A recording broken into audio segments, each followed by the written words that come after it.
चलिए, आज से आपका स्वागत है इतिहास के पार्ट के रूप में। और आज से हम लोग शुरुआत कर रहे हैं एक नए टॉपिक की, इतिहास के साथ। एनसीईआरटी बेस ये पूरा का पूरा हमारा टॉपिक रहेगा।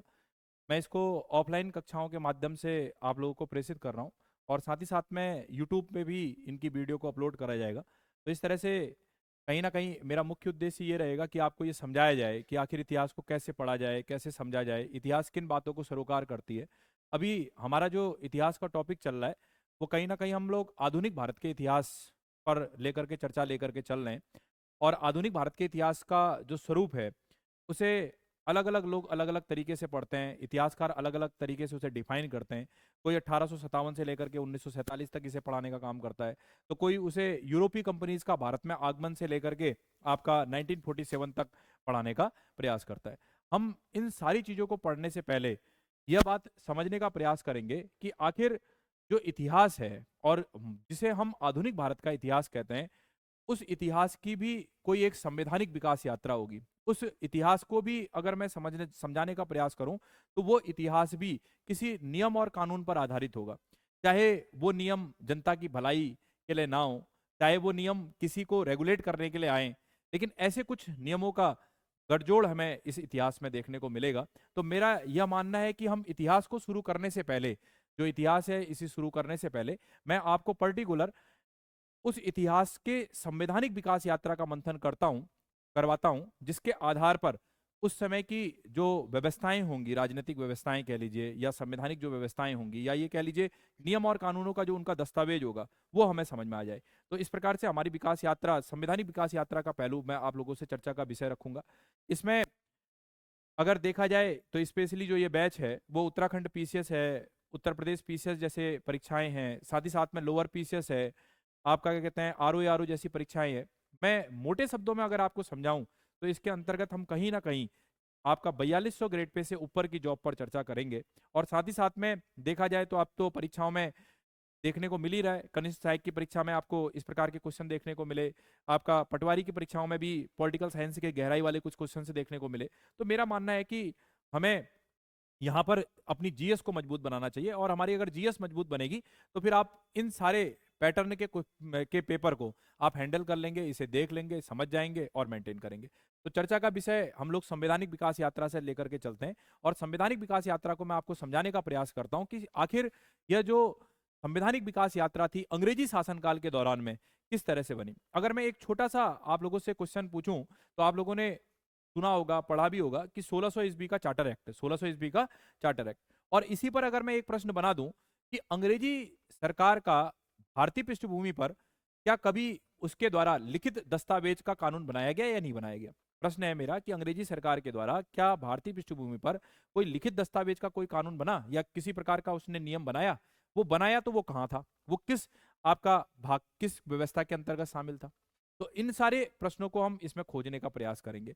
अंग्रेजी सरकार ने भी लिखित दस्तावेज का पहला आपका कानून बनाने का काम किया, जिसे हम 1773 का क्या बोलते हैं, रेगुलेटिंग एक्ट बोलते हैं। हम समझने का प्रयास करेंगे कि जब ईस्ट इंडिया कंपनी के नाम से भारतीय पृष्ठभूमि पर जो ब्रिटेन में बैठा हुआ क्राउन है वो यहां पर भेज रहा है ईस्ट इंडिया कंपनी को, तो वो ईस्ट इंडिया कंपनी के लोग पर किस प्रकार से वो अपनी व्यवस्थाओं को मेंटेन कर रहे हैं, अर्थात उन पर रेगुलेट कर रहे हैं, उनको देखने का काम कर रहे हैं। और क्या जो नियम और कानून बन रहे हैं उन नियम और कानूनों का संबंध किससे होगा। जो लिखित दस्तावेज के रूप में पहला 1773 का रेगुलेटिंग एक्ट हमें देखने को मिलता है, वो आखिर क्यों बनाया गया, उसके पीछे क्या कारण थे, और किस प्रकार से अंग्रेजी जो व्यवस्था थी उसने व्यापारिक गतिविधियों के माध्यम से, व्यापार के माध्यम से जो व्यापारिक गतिविधियां करी, उसके माध्यम से उसने कैसे भारतीय पृष्ठभूमि पर अपना सिकंजा स्थापित किया। तो हम इसी भाग को लेकर के चर्चा करेंगे। इतिहास को पढ़ाने से पहले, समझाने से पहले, आप सबको मालूम है कि इतिहास का 3 भागों में डिवाइडेशन किया जाता है, जिसके अंतर्गत आपका एक जो काल होता है जिसे हम प्रागैतिहासिक काल बोलते हैं, एक होता है आगैतिहासिक काल, और एक होता है ऐतिहासिक काल। ऐतिहासिक काल का भी हम 3 भागों में डिवाइडेशन कर देते हैं, प्राचीन भारत का इतिहास या प्राचीन इतिहास, मध्यकालीन इतिहास और आधुनिक भारत का इतिहास। तो आज हम महत्वपूर्ण टॉपिक के साथ आप लोगों की कड़ी को जोड़ रहे हैं। आप इसे अच्छे से समझें, अपने नोट्स तैयार करें, साथ ही साथ में बहुविकल्पी प्रश्नों पर अपनी विशेष पकड़ रखें, लेखन शैली के जो पार्ट है उसको ध्यान में रख करके उसको डिजाइन तैयार करें। यही सब चीजें एक एक दिन की गतिविधियां आपको धीरे धीरे मजबूत करेंगी और आपको आने वाले परीक्षाओं में सफलता अर्जित करवाएंगी। तो चर्चा का विषय हम लोग भारतीय संविधान की संवैधानिक विकास यात्रा, या ये कह लीजिए कि संवैधानिक विकास यात्रा के पहलू को देखने का काम करते हैं, उस पर चर्चा करते हैं। ठीक है, सबसे पहले अगर मैं संवैधानिक विकास यात्रा पर अगर चर्चा करता हूं, तो संवैधानिक विकास यात्रा की इस व्यवस्था में हम लोग बात करते हैं कि आखिर जो संविधान है, जो हमारा संविधान है, वो क्या है। हम समझने का प्रयास करते हैं कि संविधान क्या है। पहला पॉइंट हम यही देंगे कि आखिर संविधान होता क्या है, कि संविधान का भाव क्या है।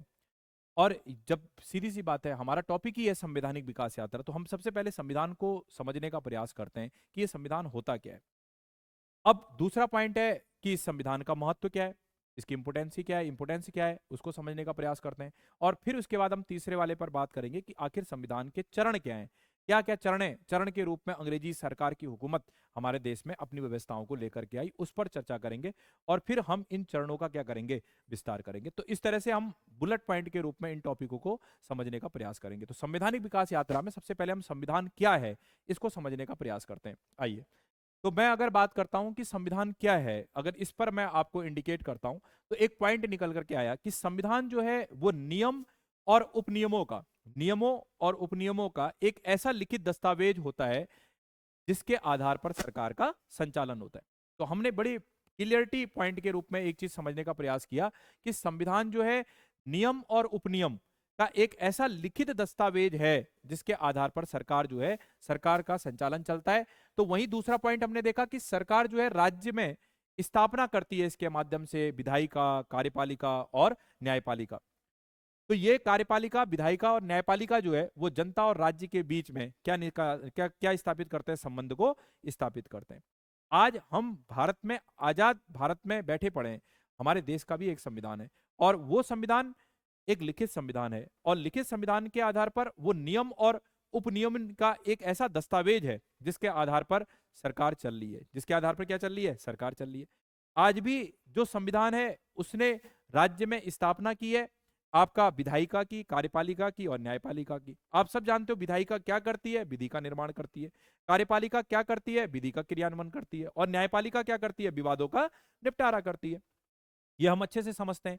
अब बात आती है कि यह जो संवैधानिक व्यवस्था है वो क्या करती है, तो जनता और राज्य के बीच में संबंध स्थापित करती है। राज्य का भाव यहां पर आप देश से ले सकते हैं, तो जनता और देश के बीच में संबंध स्थापित करती है। तो अगर मैं संविधान क्या है, जो बातें मैंने आपको, 2 पॉइंट्स मैंने आपको जो समझाए, उसके आधार पर अगर मैं निष्कर्ष की तरफ जाता हूं, तो एक बात समझ में आती है कि संविधान जो है वो किसी भी देश के आदर्शों का, उद्देश्यों का, मूल्यों का एक दर्पण है। आदर्शों का, आपका मूल्यों का और उद्देश्यों का क्या है, दर्पण है। और दूसरा पॉइंट ये निकल करके सामने आता है कि देश की जो सर्वोच्च विधि है, जो देश की सर्वोच्च विधि है वह आपका संवैधानिक विधि है। अगर आपसे प्रश्न किया जाए कि देश की सर्वोच्च विधि क्या है, तो आप बोलोगे संवैधानिक विधि है। और जितनी भी अन्य विधियां हैं वो इसी पर क्या है, आपका आधारित है। तो हमने बड़े बारीक तरीके से ये समझने का प्रयास किया कि संविधान क्या है। तो एक बात निकल के आई कि ऐसे नियम और उपनियमों का लिखित दस्तावेज जिसके आधार पर देश की गतिविधियां या सरकारी तंत्र के माध्यम से संचालित होती हैं और उसको पूरा करने के लिए कार्यपालिका, विधायिका और न्यायपालिका होती है। तो इस प्रकार से निष्कर्ष यह निकलता है कि जो संविधान है वो आपका आदर्शों का, आपका उद्देश्यों का और जो मूल्य है उनका एक दर्पण है, एक आईना है, एक झलक है जो उसको पूरा कराने का काम करता है। क्लियर हो गया होगा पॉइंट? तो यहां पर आप इस पॉइंट को अपने दिमाग में इसी तरीके से बैठाने का प्रयास करेंगे कि संविधान क्या है। अब बात आती है संविधान क्या है, इसका भाव समझ गए, तो हमारा दूसरा बुलेट पॉइंट था कि संविधान का महत्व क्या है, इसको समझते हैं। तो संविधान का महत्व क्या है, इंपोर्टेंस ऑफ कॉन्स्टिट्यूशंस। तो हम फिर से कह सकते हैं कि महत्व क्या, महत्व कहां से निकलेगा, महत्व जो उसका आधार है वहीं से तो निकलेगा। जो हमने संविधान को समझा वही, उसी का भाव हमें उसके महत्व को बताने का काम करेगा। तो महत्व क्या है, तो महत्व है एक दर्पण है। किसका दर्पण है, भूत का, वर्तमान का और भविष्य का। भूत का, वर्तमान का और भविष्य का। तो भूत का, वर्तमान का और भविष्य का जो दर्पण है वो आपका संविधान है। अब उसके बाद दूसरी पॉइंट क्या आती है कि संविधान कौन बनाएगा। तो संविधान कौन जनरेट करेगा, तो संविधान बताएगा कि संविधान कौन बनाएगा। इसको कौन बताने का काम करेगा, संविधान बताएगा। तो आप कह सकते हैं कि दूसरा महत्वपूर्ण जो आपका पॉइंट है कि कानून कौन बनाएगा, ये कौन बनाएगा, बताएगा संविधान बताएगा। इसी प्रकार से समाज की आकांक्षाओं और जो लक्ष्य हैं उनको अभिव्यक्त करने का काम भी कौन करेगा? आपका संविधान करेगा। इसी प्रकार से समाज के बुनियादी पहचान को बताने वाला काम जो भी करेगा वो भी कौन करेगा? संविधान ही करेगा। और इसी तरीके से कार्यपालिका, विधायिका, न्यायपालिका की स्थापना, शक्तियों एवं अधिकारों को परिभाषित करना आदि, ये सभी कार्य संविधान के महत्व को इंडिकेट करते हैं। तो इस प्रकार से हम महत्वों को अपनी जो संवैधानिक व्यवस्था की जो आधार है, संविधान का जो आधार है, उसके आधार पर समझ करके भी अपने पॉइंट्स बना सकते हैं। तो इस तरह से मैंने आपको संविधान को समझाने का प्रयास किया, संविधान क्या है उसको बताया, और संविधान का महत्व क्या है इसको बताया। अब हम इसके बाद इसके चरण की बात करते हैं, और चरण जैसे हम पहुंचते हैं तो हम कहीं ना कहीं अंग्रेजी सरकार की हुकूमत के उस पायदान पर आकर के खड़े हो जाएंगे जहां से अंग्रेजी सरकार ने भारतीय पृष्ठभूमि में अपनी गतिविधियों को आगे लेकर के चलने का काम किए। और फिर एक दौर शुरू होगा कि आखिर ईस्ट इंडिया कंपनी के लिए किस प्रकार के नियम और कानून बनाए गए, और फिर उसके बाद अधिनियम का स्वरूप बना करके भारतीयों पर किस प्रकार से शिकंजा कसा गया, इनको हम समझने का प्रयास करेंगे। और इसके साथ हम इसमें चरण पर बात करते हैं तो हम कहते हैं संवैधानिक विकास के क्या चरण थे। तो आप सबको मालूम ही है कि भारत का जो संवैधानिक विकास शुरू हुआ है उसके अंतर्गत ईस्ट इंडिया कंपनी के अंतर्गत 1773 से लेकर के 1853 तक कुछ अंग्रेजी सरकार ने नियम और कानून बनाए। अब एक बार समझने का प्रयास करें एक छोटी सी बात। कोई है जो ब्रिटेन में बैठा है और इसके अंडर में कोई आ रहा है भारत में, इसके अंडर में कोई और आ रहा है भारत में, जो किसके नाम पर आ रहा है? व्यापार के नाम पर आ रहा है। अगर ये व्यापार करने भारत में आ रहा है तो सीधी सी बात है, लाभ का पूरा जो विवरण होगा वो किसको बताएगा? जिसके थ्रू वो यहां पर आ रखा है। और ऐसी स्थिति में ये धोखा भी दे सकता है। क्या दे सकता है? धोखा भी दे सकता है। व्यापार की आड़ में अत्यधिक लाभ भी कमा सकता है। तो इसी के कारण से ये जो बैठा हुआ व्यक्ति है, जो ब्रिटेन का क्राउन है, वो ब्रिटेन का जो राजा है, वो कहीं ना कहीं भारतीय पृष्ठभूमि में आए हुए जो ईस्ट इंडिया कंपनी की व्यवस्था है उनको रेगुलेट करने का काम कर रहा है। नाम ही है रेगुलेट। तो रेगुलेट करना, निगरानी करना। क्या करना? निगरानी करना। इसी के कारण से जो आप लोग 1773 ईस्वी का रेगुलेटिंग एक्ट पढ़ेंगे मेरे से, उसमें आप देखेंगे कि पूरी की पूरी इस व्यवस्था के द्वारा आपका ब्रिटेन की गवर्नमेंट के द्वारा इन व्यापारियों पर शिकंजा कसने का क्या किया गया है? काम किया गया है। हम ये कह सकते हैं दूसरे शब्दों में कि अभी ब्रिटेन का राजा जो है वो जो भारतीय जनमानस है, जो भारतीय जनता है, उसके लिए कोई भी नियम और कानून का दस्तावेज नहीं बना रही है। और जो नियम और कानून बना रही है वो किसके लिए बना रही है? आपका ब्रिटेन के लिए, क्या कहते हैं, जो ईस्ट इंडिया कंपनी के लोग हैं उनके लिए बना रही है। तो इस प्रकार से एक दौर चला 1773 से लेकर के 1853 तक। तो 1773 से लेकर के 1853 तक इस व्यवस्था के अंतर्गत हमें जो बातें देखने को मिली, उसमें क्या क्या चीजें देखने को मिली एक बार समझने का प्रयास करेंगे। तो आपने कहा रेगुलेटिंग एक्ट 1773 का, इसके बाद पिट्स इंडिया एक्ट 1784, इसी प्रकार से चार्टर एक्ट 1793 का, 1813 का, 1833 का और 1853 का। तो मैं ये कह सकता हूं कि 1773 से लेकर के 1853 तक 1 2 3 4 5 और 6 ऐसे ब्रिटिश सरकार ने कानून बनाए जो ईस्ट इंडिया कंपनी को रेगुलेट करने के लिए थे। किसको थे? ईस्ट इंडिया कंपनी को रेगुलेट करने के लिए थे। और इन 6 आपका जो एक्ट है, या जो 6 इसमें व्यवस्थाएं आई इसके अंतर्गत, उन्होंने ईस्ट इंडिया कंपनी को रेगुलेट किया, उनकी गतिविधियों पर निगरानी रखी और निगाह रखी। फिर ऐसा क्या हुआ कि ब्रिटिश ताज के अंतर्गत सब चीजें चले गई, अर्थात ब्रिटिश क्राउन ने सारी चीजें अपने पास ले ली। तो आप सब जानते हो इसके पीछे इतिहास की एक घटना है जिसे हम 1857 की क्रांति के नाम से जानते हैं।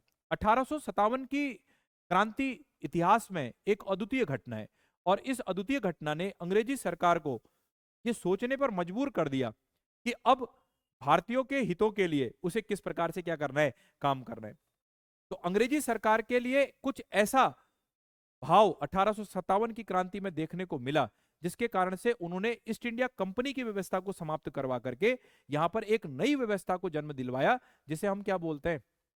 आपका ब्रिटिश ताज के अंतर्गत 1858 से लेकर के आजादी तक 1947 तक की व्यवस्थाओं को हमें देखने को मिलेगा।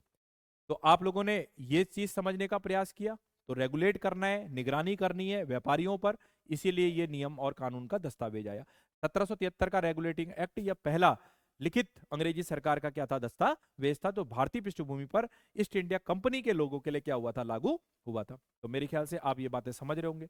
अब इसके बाद हम दूसरे पॉइंट पर चर्चा करते हैं कि आखिर ब्रिटिश ताज के अंतर्गत 1858 से लेकर के 1947 तक क्या क्या गतिविधियां हुई। तो भारत शासन अधिनियम 1858 आया, इसी प्रकार से भारत परिषद अधिनियम, भारत शासन अधिनियम 1861 आया, भारत परिषद अधिनियम 1892, 1909, भारत शासन अधिनियम 1919, 1935 और भारतीय स्वतंत्रता अधिनियम 1947। तो मैं ये कह सकता हूं कि 1858 से लेकर के 1947 तक इन्होंने आपका 1 2 3 4 5 6 और 7 सात ऐसे नियम और कानूनों के दस्तावेज रखे जिसके आधार पर उन्होंने भारत में भारतीयों पर निगरानी या ये कह लीजिए कि शिकंजा कसने का क्या किया है, काम किया है। अब एक पहलू आप लोग ये समझे, इसी का अगर मैं दूसरा पहलू आपको अगर समझाऊं तो ये जो आपको ब्रिटिश ताज के अंतर्गत व्यवस्थाएं देखने को मिल रही हैं, फिर से आपका ब्रिटिश क्राउन है, कोई ऐसी घटना घटित हुई जिसे हम 1857 की क्रांति कहते हैं, इसी के कारण से ब्रिटिश क्राउन ने सारी व्यवस्थाएं अपने हाथों में ले ली और बोला मैं देखूंगा अब सारी व्यवस्थाओं को भारतीय पृष्ठभूमि में। और जब भारतीय पृष्ठभूमि में मैं देखूंगा इस व्यवस्थाओं को, तो अब उसने अधिनियम निकाले। अब अधिनियम जब निकालेगा तो उस अधिनियमों का पूरा सरोकार, उन कानून का पूरा सरोकार भारत में रहने वाली जनता के लिए होगा। और भारत में रहने वाली जनता के लिए स्टार्टिंग में इन्होंने लचीले भाव को रखा, क्योंकि भाई 1857 की क्रांति से उबर करके बाहर निकलना ये तो अंग्रेजों की एक चाल थी, और उस चाल को उन्होंने भारतीय पृष्ठभूमि में पूर्ण करने के बाद एक अधिनियम ऐसा बनाया, एक कानून ऐसा बनाया, धीरे करके इसी कानून के अंतर्गत बड़े नियम और कानून लेकर के आए। और आप सब जानते हो कि इसी अधिनियम और कानून के अंतर्गत भारत शासन अधिनियम 1919, भारत परिषद अधिनियम 1909, ये एक ऐसे अधिनियम थे जिनके माध्यम से उन्होंने ऐसा बीज भारतीय पृष्ठभूमि में बोया कि इस बीज ने भारत को दो भागों में क्या कर दिया, विभाजित कर दिया। तो आप समझने का प्रयास करें कि अब ये जो बैठे हुए लोग हैं, जो राजा है वहां का बैठा हुआ, वो ऐसे नियम और कानून बना रहा है, और इस कानून के नियमों के आधार पर वो केवल और केवल भारत में एक नई गतिविधियों को चलाने का काम कर रहा है, फूट डालो और राज करो, फूट डालो और राज करो की गतिविधियों को चलाने का काम कर रहा है। तो यहां पर हमें ये चीज समझनी बहुत इंपॉर्टेंट है कि ये जो 6 हैं ये क्यों रेगुलेट हैं, और ये जो 6 हैं 7 हैं ये क्यों अधिनियम है। इसके बाद चर्चा का विषय आगे लेकर के चलते हैं। 1919 आप सब जानते हो, इन्हीं की आड़ में ऐसे कानूनों को लेकर के आए ये भारत में, जिसे हम रॉलेट एक्ट के नाम से जानते हैं, जो बिना अपील, बिना वकील, बिना दलील जैसे कानून कहलाते हैं, जिसे हम काला कानून के नाम से जानते हैं। और आप सब जानते हो इसी के आड़ में अंग्रेजी सरकार की हुकूमत ने भारतीय पृष्ठभूमि में जलियांवाला बाग हत्याकांड जैसे कृत करवाए। तो हम अभी इतिहास को अच्छे से समझेंगे, इसका भाव जानेंगे। अभी हम एक संवैधानिक विकास यात्रा को समझने का प्रयास कर रहे हैं कि आखिर अंग्रेजी सरकार ने किस प्रकार से यहाँ पर अपनी व्यवस्थाओं को संचालित करने का काम किया। तो एक तरह से अगर मैं बात करता हूं, 7 ये नियम और कानून का दस्तावेज और 6 ये नियम और कानून के दस्तावेज, तो 7 और 6 को अगर मैं जोड़ देता हूं तो कितना हो जाता है, 13। तो अपने आप में बड़ी ताजुब की बात है कि इन 13 नियम और कानूनों के बल पर 1600 ईस्वी में ईस्ट इंडिया कंपनी भारत में आई। प्योरली शासन अगर देखा जाए तो मैं कहीं ना कहीं आपका प्लासी के युद्ध और बक्सर के युद्ध के साथ अगर जोड़ने का भी प्रयास करता हूं, तो 1757 से लेकर के आपका 1857 और उसके बाद 1947, तो मोटा मोटा मुझे यहां पर यह देखने को मिलता है कि 200 साल मौज कर गए भैया 13 कानूनों से। 13 नियम और कानूनों का ऐसा दस्तावेज बनाया कि इन्होंने 200 साल क्या कर गए, मौज कर गए। 200 साल क्या कर गए, मौज कर गए। तो ये थे अंग्रेज, ठीक है। तो इस प्रकार से अंग्रेजी हुकूमत की व्यवस्थाओं को हम इसमें पढ़ने का प्रयास करेंगे। तो हम फिर से चर्चा लेकर के चलते हैं रेगुलेटिंग एक्ट 1773 को, जो बहुत इंपॉर्टेंट है। परीक्षाओं में इससे डायरेक्ट लिखने के लिए भी आता है कि 1773 के रेगुलेटिंग एक्ट पर टिप्पणी करिए। 1773 का रेगुलेटिंग एक्ट क्या था, किस प्रकार की बातों को इसके अंतर्गत अंग्रेजी सरकार ने या अंग्रेजी क्राउन की के अंतर्गत वहां की सरकार ने ईस्ट इंडिया कंपनी को रेगुलेट करने के लिए बनाया था, उसको हम समझने का प्रयास करेंगे। तो इसी के साथ अब टॉपिक यहाँ पे शुरू होता है 1773 ईस्वी का रेगुलेटिंग एक्ट। आपको पॉइंट के रूप में चीजें पढ़नी है और समझनी है।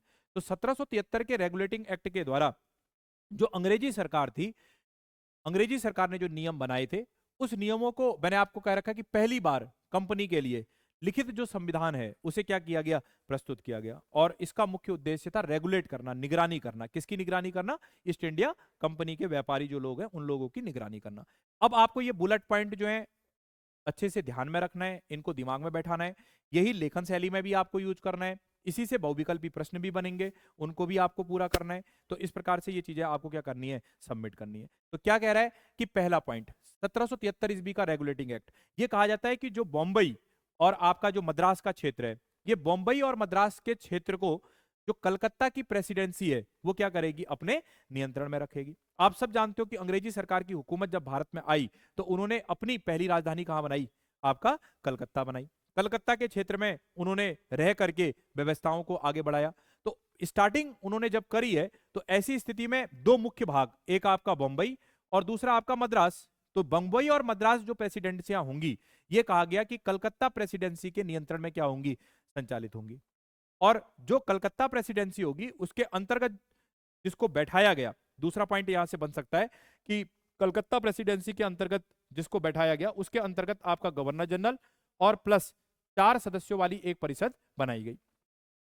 और यह गवर्नर जनरल और 4 सदस्यों वाली परिषद जो है नियंत्रण करेगी, किसका नियंत्रण करेगी, बॉम्बई और मद्रास की प्रेसिडेंसियों का। तो बहुत ही इंपॉर्टेंट प्रश्न, फैक्ट के तौर पर भी और बहुविकल्पी प्रश्न के तौर पर भी कई बार पूछा जाता है कि कलकत्ता प्रेसिडेंसी के अंतर्गत कौन सी अन्य दो प्रेसिडेंसियों को डाल दिया और उसका नियंत्रण किसके हाथों में दिया गया। तो आपका कलकत्ता प्रेसिडेंसी के गवर्नर जनरल के हाथों में उसके 4 सदस्यों की टीम के साथ, और बॉम्बई और मद्रास जो प्रेसिडेंसी है उसको उसके नियंत्रण में रखा गया। ये पॉइंट आपका क्लियर हो गया। आगे की तरफ बढ़ते हैं। 2 पॉइंट क्लियर हुए आपके, 1 और 2। तीसरा पॉइंट हम लोग इसमें तलाश में निकलते हैं, और तीसरा पॉइंट कहता है कि कलकत्ता में उनके द्वारा एक सुप्रीम कोर्ट बनाई गई, सर्वोच्च न्यायालय बनाई गई। अब सर्वोच्च न्यायालय बनाया गया, सर्वोच्च न्यायालय क्या होता है, तो आप सब जानते हो विवादों का निपटारा करने के लिए होता है।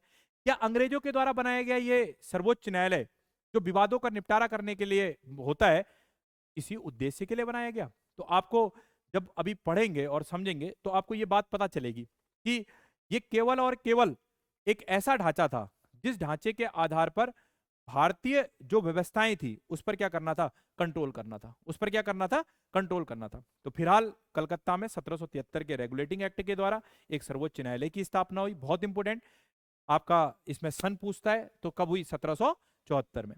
1774 में कलकत्ता में बने हुए जो ये सुप्रीम कोर्ट था, इसके अंतर्गत बंगाल, बिहार और उड़ीसा को भी इसके अंतर्गत क्या कर दिया गया, शामिल कर दिया गया। तो इसी के साथ साथ अगला पॉइंट क्या है कि कलकत्ता में बने सर्वोच्च न्यायालय के पहले मुख्य न्यायाधीश कौन थे, तो उसका आंसर क्या आ जाएगा, सर एलिजा इम्पे थे। तो सर एलिजा इम्पे जो थे इसके पहले क्या बने, आपका मुख्य न्यायाधीश बने। तो यहां पर एक आपका पॉइंट भी क्लियर हुआ। बहुविकल्पी प्रश्न के तौर पर भी पूछता है, अलग अलग रूप में पूछता है कि कलकत्ता में आपका सुप्रीम कोर्ट की स्थापना कब हुई, फैक्ट के रूप में 1774 में। इसी प्रकार से दूसरा पॉइंट पूछ लेता है कि भाई कलकत्ता में बने जो आपका सर्वोच्च न्यायालय है इसके पहले मुख्य न्यायाधीश कौन थे, तो सर एलिजा इम्पे थे। और इसी प्रकार से एक पॉइंट और पूछ लेता है कि कलकत्ता के अंतर्गत किस किस को रखा गया, तो बंगाल, बिहार और उड़ीसा को रखा गया। अब इसके बाद हम अगले पॉइंट को समझने का प्रयास करते हैं। अब बात क्या आती है कि भाई सीधी सी बात है, आप इधर ध्यान दीजिएगा, ये ब्रिटेन में बैठा हुआ ब्रिटेन का क्राउन है, या ये कह लीजिए कि कहीं ना कहीं वहां की सरकार है, व्यवस्थाएं जो चला रही है। अब भारत में इन्होंने रेगुलेट करने के लिए एक आपका गवर्नर जनरल बनाया। गवर्नर जनरल की टीम में इसके 4 सहयोगी रख दिए। बोला 4 इसके क्या रहेंगे, सहयोगी रहेंगे। 4 सहयोगियों को रख दिया। अब 4 सहयोगियों को जब रख दिया तो सीधी सी बात है, अब ये क्या कर रहे हैं, ये कहीं ना कहीं अन्य जो लोग हैं उन पर निगरानी कर रहे हैं। अब क्या कहते हैं, ऐसी स्थिति में तो ये जो गवर्नर जनरल है ये भी तो अपने लाभ के लिए कुछ भी कर सकता है। तो ऐसी स्थिति में ये गवर्नर जनरल पर भी क्या डायरेक्ट जो क्राउन था, जो राजा था, क्या उसकी निगरानी थी, तो उसकी निगरानी नहीं थी। अब बात आती है कि जब उसकी निगरानी नहीं थी तो किसकी निगरानी थी। तो यहां पर इन दोनों के बीच की कड़ी में, इन दोनों के बीच की कड़ी में इस जो क्राउन है इसके और उसके बीच की कड़ी में यहां पर कोई और जुड़ेगा, और जो वो जुड़ेगा जिसे हम बोलेंगे आपका भारत सचिव, जिसे हम क्या बोलेंगे, भारत सचिव। ये भारत सचिव है। अर्थात ये गवर्नर जनरल अपनी रिपोर्ट किसको देगा, भारत सचिव को देगा। और ये भारत सचिव जो है अपनी रिपोर्टें जो होगा वो किसको देगा, क्राउन को देगा, जो वहां का राजा है उसको। ये व्यवस्था थी। तो अब बात ये आती है कि जो भारत सचिव है, वो भारत सचिव नाम है, तो क्या वो भारतीय होगा? कभी ऐसी भूल मत करना समझने की, वो भारतीय नहीं होगा। तो भारत सचिव नाम होगा, भारत को क्या कहते हैं, भारत का एक तरह से मेंटेनेंस कर रहा है, देख रहा है। तो और बैठेगा कहाँ? कभी भारत आएगा और कभी ब्रिटेन में रहेगा। और गवर्नर जनरल अपनी सारी रिपोर्टें किसको देगा? भारत सचिव को देगा। और भारत सचिव जो है रिपोर्टें किसको देगा? क्राउन को देगा। तो इस प्रकार से क्राउन ने मॉनिटरिंग करने के लिए, रेगुलेट करने के लिए ये आपका नियम बनाया था 1773 का रेगुलेटिंग एक्ट। तो क्या कहा गया कि भारत सचिव की निगरानी में रहेगा गवर्नर जनरल और उसकी परिषद के 4 सदस्य। और जो किसके अंतर्गत बैठे? कलकत्ता प्रेसिडेंसी के अंतर्गत बैठे। कलकत्ता प्रेसिडेंसी के अंतर्गत 2 प्रेसिडेंसी कौन कौन शामिल करेगी? हाँ, बंबई और मद्रास शामिल गई। और भारत सचिव जो है अपनी पूर्व अनुमति, भारत सचिव जो है कि पूर्व अनुमति मिलने पर ही आपका जो ये है क्या बनाएंगे? कानून बनाएंगे। तो ये आपका पॉइंट क्लियर होना चाहिए कि गवर्नर जनरल और उसकी परिषद जो है पूर्ण रूपेण निगरानी में रहेगी भारत सचिव के। और किसी भी प्रकार का अगर वो कानून आपका भारत में बनाना चाहते हैं तो उसके लिए पूर्व अनुमति चाहिए किसकी? भारत सचिव की। तो तभी ये क्या बना पाएंगे? कानून बना पाएंगे। तो ये आपका चौथा पॉइंट भी यहां पर क्लियर हो गया। अगले पॉइंट की तरफ बढ़ते हैं और हम समझने का प्रयास करते हैं कि 1773 का जो रेगुलेटिंग एक्ट था, बंगाल का गवर्नर, अब वो बंगाल का गवर्नर 1773 के रेगुलेटिंग एक्ट के द्वारा बंगाल का जो गवर्नर था लॉर्ड वारेन हेस्टिंग, उसे तीनों प्रेसिडेंसियों का क्या बना दिया गया? गवर्नर जनरल बना दिया। तब इसीलिए कई बार प्रश्न आता है कि भारत का पहला गवर्नर जनरल कौन था? तो क्या बोलेंगे? Lord Warren Hasting. तो लॉर्ड वारेन हेस्टिंग जो है वो गवर्नर जनरल कहलाने लग गया। तो किस आपका एक्ट के द्वारा बंगाल का जो गवर्नर है वह गवर्नर जनरल कहलाया? ऐसा प्रश्न कभी बहुविकल्पी में मिलेगा आपको, तो आप उसका जवाब क्या दोगे? 1773 ईस्वी का रेगुलेटिंग एक्ट। और फिर उसके बाद एक पॉइंट आया कि जो कंपनी के व्यापारी लोग हैं उनके लिए पूर्ण रूपेण एक बात कही गई थी कि ना आप कोई निजी व्यापार करेंगे और ना ही भारतीय लोगों से किसी प्रकार का क्या लेंगे? उपहार लेंगे, अर्थात रिश्वत लेंगे। क्या लेंगे? रिश्वत लेंगे। अब बात यह आती है कि सर उपहार और रिश्वत पर रोक क्यों? आज भी हमारे संविधान में उपहार और रिश्वत शब्द को या उपहार को क्या करा गया है? नहीं लेने की प्रक्रिया का माध्यम बनाया गया। तो उपहार की आड़ में वो किसी भी व्यक्ति का क्या कर सकते हैं? शोषण कर सकते हैं।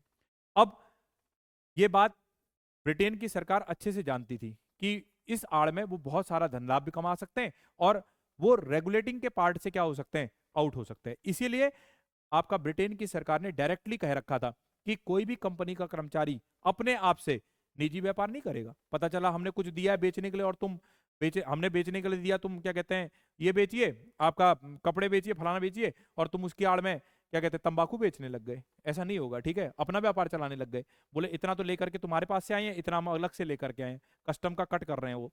तो इस प्रकार से रोक थी उस पर। तो मैंने आपको बताया कि कोई निजी व्यापार नहीं करेगा और दूसरा साथ ही साथ में भारतीय लोगों से कोई उपहार नहीं लेगा, कोई गिफ्ट नहीं लेगा, और गिफ्ट की आड़ में वो बहुत बड़ा लाभ कमा सकते थे। इसीलिए उनको क्या किया गया? रेगुलेट किया गया। और सबसे इंपॉर्टेंट पॉइंट कि व्यापार की सभी गतिविधियों पर या सभी गतिविधियों पर और उसकी सूचनाएं किसको दी जाएंगी? क्राउन को दी जाएंगी। तो इस प्रकार से आप लोगों ने यहां पर 1773 के रेगुलेटिंग एक्ट को समझने का प्रयास किया। और अगर मैं एट अ ग्लांस इन सारे पॉइंटों को आपसे कवर करवाने का प्रयास करूं तो पहला पॉइंट आप लोगों ने क्या पढ़ा? बताओ, पहला पॉइंट क्या था? 1773 के रेगुलेटिंग एक्ट के द्वारा 1774 के 1700 हाँ 74 में 1774 में क्या? ये तो पहला पॉइंट नहीं था। पहला पॉइंट था बॉम्बई और आपका मद्रास। बॉम्बई और मद्रास किसके अंदर जाएगा? आपका कलकत्ता के अंदर जाएगा। एक पॉइंट तो आपका ये क्लियर हुआ। फिर आपने कहा कि कलकत्ता प्रेसिडेंसी जो होगी उसके अंतर्गत एक आपका गवर्नर जनरल और प्लस क्या होंगे? 4 सदस्य होंगे, ऐसा आपने पढ़ा। और जो निगरानी रखेंगे किस पर? बम्बई और मद्रास प्रेसिडेंट पर।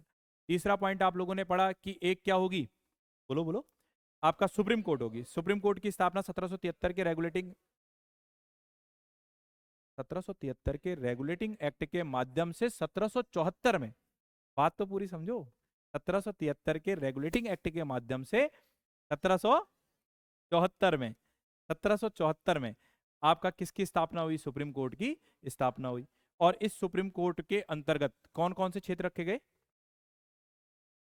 एक आपका बॉम्बे, बिहार और उड़ीसा। अब सही ढांचा आया। तो बंगाल, बिहार और क्या आया? उड़ीसा। इन तीनों को शामिल कर लिया 1774 में। क्लियर हो गया यहां तक का पॉइंट? अब इसके बाद मैंने चौथा पॉइंट क्या बताया? चौथा बताओ। हाँ, जो मुख्य न्यायाधीश थे वो कौन थे? सर एलिजा इम्पे थे। ये इसी के अंतर्गत आ गया। और क्या बताया?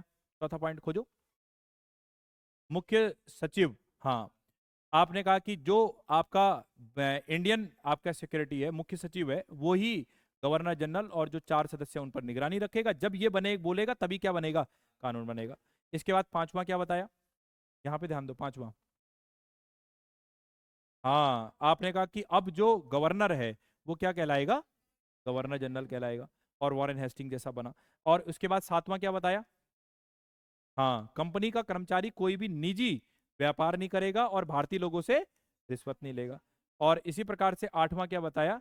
व्यापार की सभी आपका गतिविधियों पर जो नियंत्रण होगा वो किसका होगा? डायरेक्टली क्राउन का होगा। तो इस प्रकार से मैंने इसमें आपको ये पॉइंट्स जो है क्लियर कराए। अब बात ये आती है कि 1773 के रेगुलेटिंग एक्ट के बाद जो नियम और कानूनों का दस्तावेज बना, 1773 का रेगुलेटिंग एक्ट, उसके बाद हमें कुछ और चीज देखने को मिली। और उस चीज में क्या आया? Act of settlement 1781।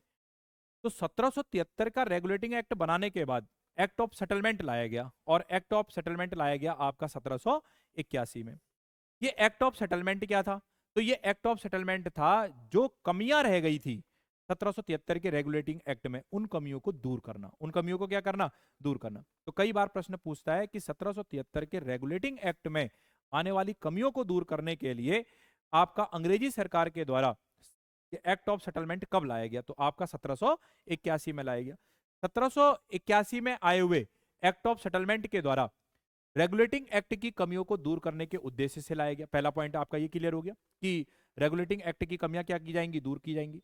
और यह कहा गया कि जो कलकत्ता की सरकार है वो बंगाल, बिहार और उड़ीसा के लिए भी विधि का निर्माण कर सकती है, कानून को बना सकती है। एक पॉइंट तो ये आपके समझ में आ गया होगा कि भाई इसका जो कलकत्ता जो प्रेसिडेंसी है, इसका जो भाग है वो बढ़ाया जा रहा है, इसकी पावर क्या करी जा रही है? बढ़ाई जा रही है। और ये कहा जा रहा है कि बंगाल, बिहार, उड़ीसा पर भी क्या बना सकता है? विधि बना सकता है। और आप सब जानते हो बंगाल, बिहार और उड़ीसा ये किसके अंडर में था? सुप्रीम कोर्ट के आपका उसके अंतर्गत व्यवस्था में था। तो अब यहां पर सरकार ने ईस्ट इंडिया कंपनी का भाव बढ़ाया और विधि के निर्माण की उसको क्या दे दी? छूट दे दी। एक पॉइंट क्लियर हो गया। अब दूसरा पॉइंट क्या आया? अब दूसरे पॉइंट को पहले समझो। दूसरा पॉइंट क्या था? आप सब जानते हो कि यहां पर दो व्यवस्थाएं हो गई। एक तरफ से क्राउन ने यहां पर दो व्यवस्थाएं कर दी। एक क्या करा? एक तो अंग्रेजी सरकार जो ईस्ट इंडिया कंपनी के लोग थे उनको बैठा दिया, और वहीं दूसरी तरफ से उसने सर्वोच्च न्यायालय बना दिया। अब सर्वोच्च न्यायालय क्या करेगा? विवादों का निपटारा करेगा। अब कई ऐसे मामले होते थे जिन मामलों पर इन पर कानून चल जाता था, इनका भ्रष्टाचार, इनका अन्य बातें, तो इसके कारण से इन दोनों के बीच में हमेशा क्या होने लग गया? तनाव पैदा होने लग गया। और उस तनाव को दूर करने के लिए अब भाई अंग्रेजी सरकार को यहां से भारत से लाभ कमाना है। अब लाभ कमाना है तो इन दोनों का आपसी सहयोग बहुत जरूरी है। और किसी बात पर अगर तू तू मैं हो गई तो इससे प्रभाव किस पर पड़ जाएगा? आपके लाभ पर प्रभाव पड़ जाएगा। तो अंग्रेजी सरकार ने एक्ट ऑफ सेटलमेंट 1781 के द्वारा यह कहा कि गवर्नर जनरल की जो परिषद है और जो सर्वोच्च न्यायालय है, इनके बीच के संबंधों में क्या कर दिया गया? सीमांकन कर दिया गया। क्या कर दिया गया? सीमांकन। तो अलग अलग कर दिया गया सीमांकन, सीमाएं तय कर दी गई। क्या तय कर दी गई? सीमाएं। और यह कहा गया कि सर्वोच्च न्यायालय पर रोक लगाई गई और यह कहा गया कि वह गवर्नर जनरल की परिषद के कर्मचारियों के विरुद्ध किसी प्रकार की कोई कार्रवाई नहीं करेंगे। तो कहने का अर्थ कुल मिलाकर के आपका जो गवर्नर जनरल है और प्लस जो सर्वोच्च न्यायालय है, उन दोनों के बीच में सीमांकन किया गया और सर्वोच्च न्यायालय से यह रोक लगाई गई कि तुम अब इनके मामले में कोई अड़ंगा नहीं डालोगे अगर वो शासकीय कार्य से संबंधित मामला है। तो हम मोटे शब्दों में यहां पर यह निष्कर्ष निकाल सकते हैं कि शासकीय कार्य से सुप्रीम कोर्ट के कार्य क्षेत्र को क्या कर दिया गया? बाहर कर दिया। अब शासकीय कार्य कौन करेगा? गवर्नर जनरल करेगा। तो आप लोगों ने 1781 का रेगुलेटिंग एक्ट भी समझने का प्रयास किया। अब हम इसके बाद पिट्स ऑफ इंडिया एक्ट 1784 को पढ़ने और समझने का प्रयास करेंगे।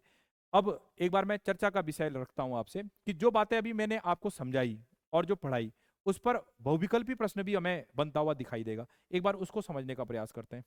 इस पर बहुविकल्पी प्रश्न किस तरह के डिजाइन का बना है, एक बार हम उसको समझ लेते हैं। आप लोग उसका आंसर बताएंगे फटाफट है।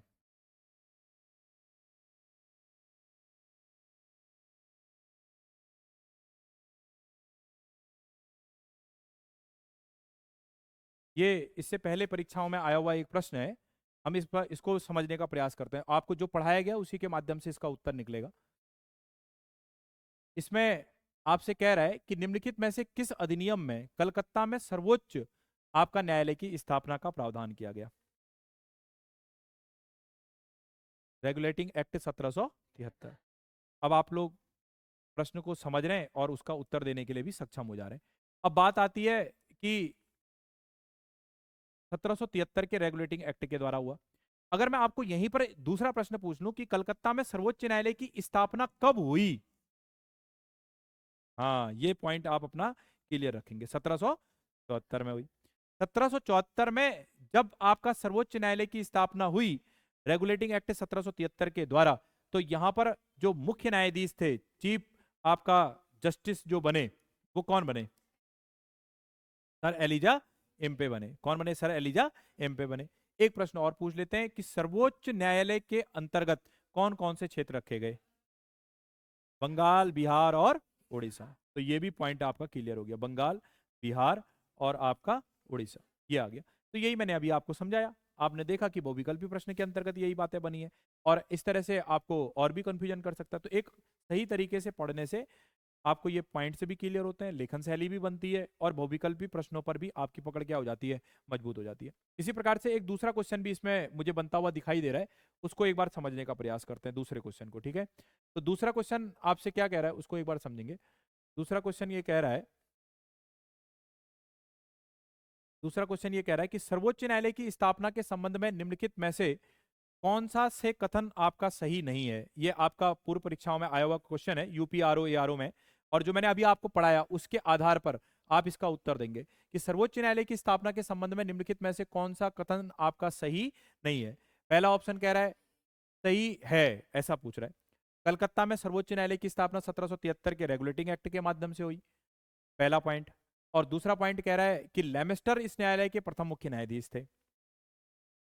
अब ये कूट का सवाल बन गया, और इसका जवाब आपका कौन सा आ जाएगा? ए वाला इसका जवाब आ जाएगा कि केवल पहला क्या है आपका सही है, केवल आपका पहला ही क्या है सही है। और आप सब यहां पर यह भी समझने का प्रयास कर रहे हैं कि दूसरा वाला इसलिए गलत है क्योंकि आप सब जानते हो कि प्रथम मुख्य न्यायाधीश कौन थे? सर एलिजा एम्पे थे। तो इस तरह से आपका जो टॉपिक है, उन टॉपिकों पर बहुविकल्पी प्रश्न इस तरह से मेंटेन होते हैं परीक्षाओं में। आपको इसे अच्छे से समझना है, पढ़ना है, जानना है, और पढ़ाने का सेम यही तरीका रहेगा। टॉपिक रहेगा, बहुविकल्पी प्रश्न रहेंगे, और लेखन शैली रहेगी। तो इस माध्यम से अगर हम पढ़ते हैं तो हमारी एक इतिहास पर अच्छी पकड़ होगी और मजबूती आएगी। कल मैं आप लोगों के साथ 1773 और आपका आपका 1781, दो पॉइंट क्लियर हो चुके हैं हमारे। 1784 और कहीं ना कहीं अंग्रेजी सरकार की इस बीच में जो ब्रिटिश ईस्ट इंडिया कंपनी को या ईस्ट इंडिया कंपनी को रेगुलेट करने के लिए बनाए गए व्यवस्थाएं हैं, उनके बारे में आपको मैं क्या करूंगा? समझा दूंगा। क्लियर हो गया? तो आज के लिए फिर इतना ही रखते हैं।